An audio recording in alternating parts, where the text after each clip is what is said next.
ఏపీలో నకిలీ మద్యం తయారీ కేసు ఎట్నుంచి ఎటుపోతోంది? కొత్తగా ఈ ఐవీఆర్ఎస్ యుద్ధమేంటి? ఎన్నికల సర్వేలు ఇతరత్ర కొన్ని ప్రచారాల కోసం మాత్రమే వాడే వాయిస్ కాల్స్ ఈ కేసులోకి ఎలా వచ్చాయి? ఫోన్ చేసి తెలిసినోళ్ళు తెలియని వాళ్ళు అందరికీ ఏమని చెప్తున్నారు? లిక్కర్ డ్రాప్స్ కి ఫోన్ కాల్స్ మధ్య ఏర్పడ్డ కొత్త సంబంధం ఏంటి?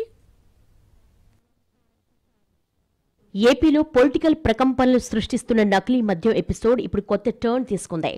దీనికి సంబంధించి 2 కేసులు నమోదు చేసిన పోలీసులు చిత్తూరు నుంచి బెజవాడ దాకా పదుల సంఖ్యలో నిందితులను అరెస్ట్ చేశారు.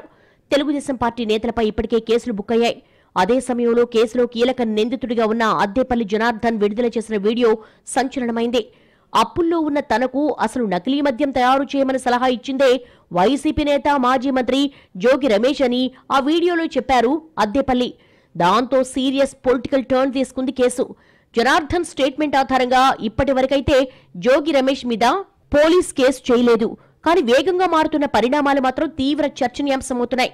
ప్రభుత్వం తనను ఉద్దేశపూర్వకంగా వేధిస్తోందని జోగి రమేష్ రివర్స్ అటాక్ మొదలుపెట్టడం ఒక ఎత్తైతే, తాజాగా ఆయన ప్రమేయాన్ని సూచిస్తూ అందరికీ వస్తున్న ఐవీఆర్ఎస్ కాల్స్ కలకలం రేపుతున్నాయి. నకిలీ మద్యం తయారీ వ్యవహారంలో తొలుత తెలుగుదేశం పార్టీ నేతల పేర్లు బయటికి రావడంతో అటాక్ మొదలుపెట్టింది వైసీపీ.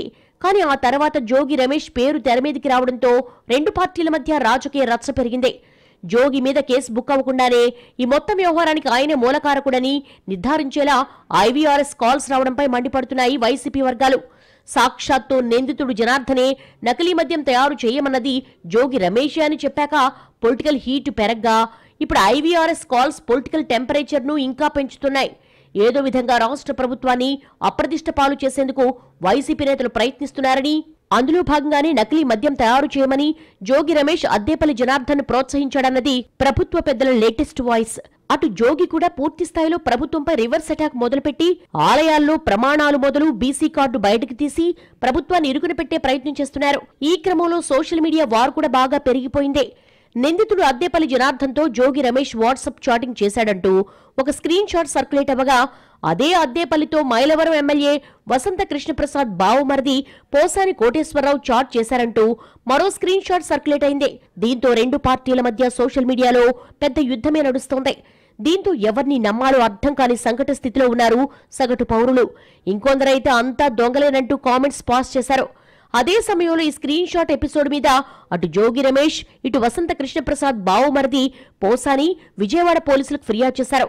వాటి మీద ఇంకా పూర్తి స్థాయి విచారణ జరగకముందే నకిలీ మద్యం తయారీలో జోగి రమేష్ పాత్ర ఉందంటూ వస్తున్న ఐవీఆర్ఎస్ కాల్స్ హీట్ ను మరింత పెంచుతున్నాయి. ఈ ఐవీఆర్ఎస్ కాల్స్ టీడీపీ వాళ్ల పని అన్నది జోగి రమేష్ వర్గం ఆరోపణ. అందులో వీటి మీద దర్యాప్తు జరపాలని డీజీపీకి ఫిర్యాదు చేశారు వైసీపీ నాయకులు. కేసులో తనను ఇరికించడం కోసం నిందితుడితో తన పేరు చెప్పించారని, అదే అబద్ధాన్ని పూర్తి స్థాయిలో ప్రజల్లోకి తీసుకెళ్లేందుకు టీడీపీ పెద్దలే ఈ పని చేయిస్తున్నారంటూ ఆరోపిస్తున్నారు వైసీపీ లీడర్స్. అటు తెలుగుదేశం నాయకులు కూడా సేమ్ టు సేమ్ ఆరోపణలు చేస్తూ ఉండడం ఇంకా ప్రాధాన్యం సంతరించుకుంది.